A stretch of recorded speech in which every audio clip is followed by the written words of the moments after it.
眼前这辆出了大事故的保时捷911 GT3是国外大网红亚当刚买的新座驾，却在去参加活动的途中出了车祸，差点就把皮卡车撞下了山崖。这不得不说，福特的车身还真的结实，车子几乎没有什么大的损伤，而保时捷的前端却都报废了，右侧前轮也有明显损坏的痕迹。而此次事故却被浏览网站的马特看到，他一直也想买一个新的 GT3，因为这台车是保时捷最好的汽车之一，可像他这样的普通人是无法购买到的，只有收到邀请函的好客户才有资格。所以这次事故是亚当的不幸，却是马特的幸运。他快速到拍卖网站上查找这辆车的信息，果然在翻找了一番后找到了这辆车，但此时却遇到了一个大问题，因为马特身在4000多英里的英国，无法参与田纳西州那里的拍卖，所以马特只有找好友弗雷迪帮忙，以16万美金的价格将其拍了下来。这也是马特这么多年以来买过最贵的事故车了，而且车子还在从来未去过的美国，连他自己都没想到能做这么疯狂的事，于是就带了3大箱子的零件奔向了机场，整整坐了9个多小时的飞机才来到佛罗里达州。到了弗雷迪的车库，这台保时捷911 GT3 事故车就展现在眼前，车子的损伤要比看到的严重了许多，前保险杠是彻底报废了，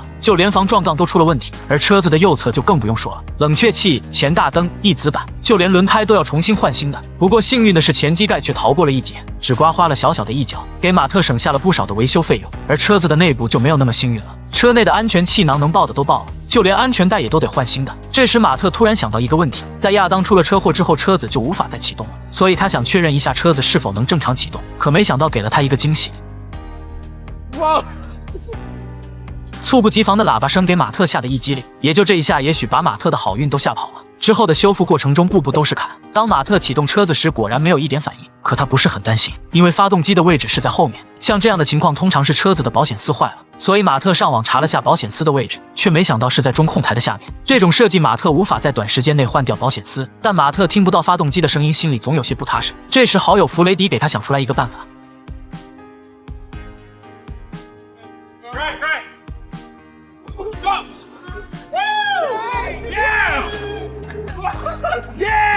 没想到就这样将车子憋着了，这也让马特心中的大石终于放了下来，并且发动机的声音宕机了。于是马特就迫不及待地开始修复车子。他决定先从车子的内部入手，把车内的所有损坏的部件都拆掉。可在拆卸安全带之前，必须先将里面的防滚架拿下来，这样才能看到安全带安装的位置。这些零件都是有拆卸顺序的，如果不懂胡乱拆卸的话，将会遇到各式各样的麻烦。不过这些对于马特来说都很简单，因为他365天基本上都在维修车子，所以这些对于他来说简直就是手到擒来。等他将仪表盘也拆卸下来后，就将其送到了专业的工作室，和安全带一起进行修复。然后马特就风风火火地赶回工作室，决定快速地将中控台卸下来，因为保险丝就在他的下面。当马特将中控台拆卸了一半时，发现如果想正常的拿到保险丝，还必须把前面的框架先卸掉。可现在面临的问题是，马特在车内找不到卸掉螺丝的地方，也许是他有点着急了，竟然在框架上面钻了一个洞，这才勉强用工具转动上面的螺栓。可这一转总觉得哪不对劲，殊不知卸掉螺丝的地方竟然在外面，还是妻子在偶然的机会看到的，这让马特瞬间就很无语，自己忙活了几个小时，竟然忙活了个寂寞，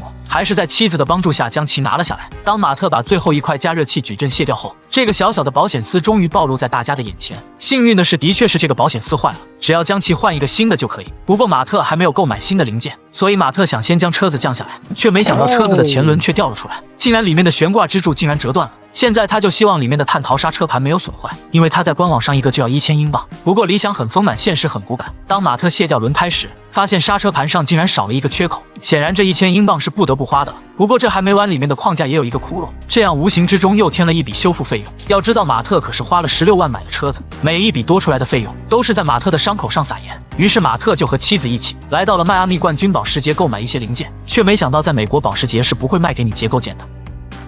还好经过一番商讨后，买了一些库存的 GT3 所需的零件，并顺道把修复好的仪表板拿了回来。当把二手的安全气囊安进去后，整个仪表板就和新的一样。而这时马特拿出来一个好的保险丝，这个在经销商那一个就需要384美刀，并且还不单独销售，需要更买整个完整的部件。所以马特直接在网上找了一个奥迪的保险丝，销售价格竟然才18美刀，竟然比经销商那便宜了好几十倍。根据马特的介绍，像这样的部件都是通用的，所以这就让马特省了不少的马内。这时有可能就会有人说了，既然零件这么贵，甚至还很难买，为什么不将车子运回英国修复呢？这都是因为像这样一台左舵的美国规格汽车，光运费和关税就超过了重建的成本，所以马特在这里重建好后，那就是另一种说法了。等马特将仪表盘安装好后，就准备尝试启动一下车子。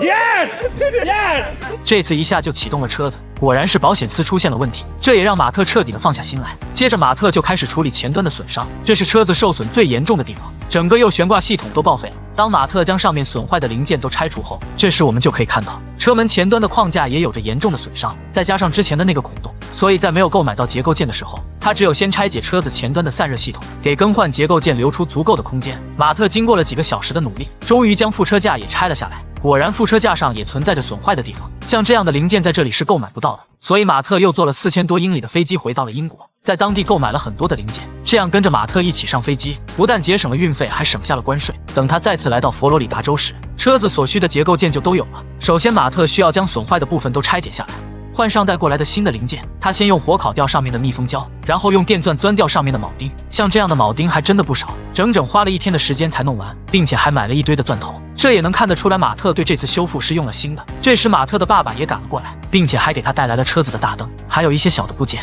到目前为止马特的总账单已经接近了18万，和当地二手车的价格只差了10万不到，所以马特也在祈祷不要再有什么隐藏的惊喜。接着他和父亲就把车门卸了下来，他要开始修复侧裙上的损伤。马特先用工具将里面的框架拆了下来，然后利用杠杆的原理将损坏的部分拉直。你别看工具看起来很简单，但实际效果确实很有效。在经过不断的火烤和敲击，这个损坏的侧裙就修复完成了，将新的框架安装到里面也非常的合适。接下来就是替换行李舱的面板了，同样也要在上面钻上100个孔洞，这都是为了重新固定铆钉所准备的。等将上面涂抹好专用胶后，就可以将面板彻底的固定了。修复完成的效果看起还不错。当把侧裙上的也修复好后，马特又一次来到了保时捷经销商这里，因为安全气囊不能带上飞机，准备来这里再碰碰运气，并且还给他们看了一下马特修复的视频。等待了1个多小时才买到了所需的零件，经过询问才知道，这里不仅不销售结构件，还保护了某些零件，就连安全气囊都是马特说了很多好话才买到的，这让马特又花了一大笔钱。回去后马特就把买来的安全气囊都安装了上去，他想先把车内的问题先修复好，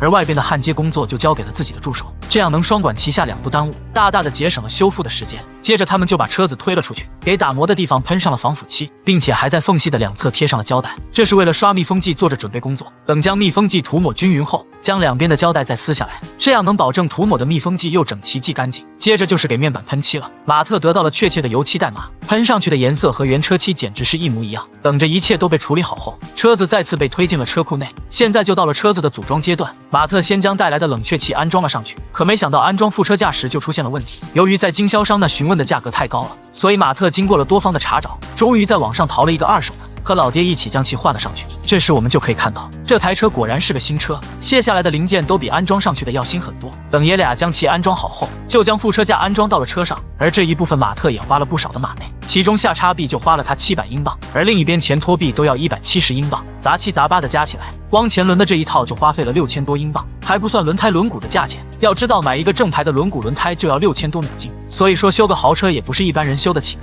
等马特将2个轮胎都安装好后，就把剩余的套件安装了上去。接下来就是最后喷漆的阶段，他们先给车子打上了一层腻子，经过一番细心的打磨后，就将车子送去了喷漆房。这里的喷漆师傅已经等待多时，师傅先给车子清理了一番，接着就把调制好的面漆喷了上去。这个过程需要好几天的时间，而马特则又回了一趟英国。这已经是他第3次回英国了，把要买的零件都买齐了。当他再次到达佛罗里达州时，车子的漆面已经彻底干燥了，看上去就和新车一样。接下来就是车子的收尾工作，他将上面的小零件都安装了上去，并且还给轮毂换了一个颜色，这样看起来更加的有特色。当他拿着阅读器进行检测时，竟然还有2个错误的警告，一个是胎压传感器的警告，明显是有一个轮胎没有安装的原因，而另一个是前置摄像头视频连接线打开，但这个问题马特却没有找到。不过马特认为应该是数据错了，没有去在意，于是就把最后一个轮子安装了上去，迫不及待地将车子开出去试车，并将其开到了赛道上。车子的表现非常的好，推背给师傅，还特意带上父亲飙了一圈，回来后让老爹的腿都在打颤。而修复这么好的车子，开到专业保时捷检测部门还是发现了问题。第一个就是前置摄像头的问题，它不是在下面而是在上面，而线路应该是马特的老爸接错了。第2个问题就是车子格栅中间少了一根线，并且其中的一根刹车线还渗油。而第3个问题是最严重的，做的测试竟然差了一半，标准尺寸应该是90毫米，而马特现在的才43，所以维修师傅还有很多的工作要做。不过马特的修复还是可以肯定的，如果修复这台车子满分10分的话，专业的师傅给出了8分的好成绩。当 GT3 的标识被贴上去后，这台保时捷911 GT3 就彻底修复完成了。让我们一起来欣赏一下马特的这辆战神。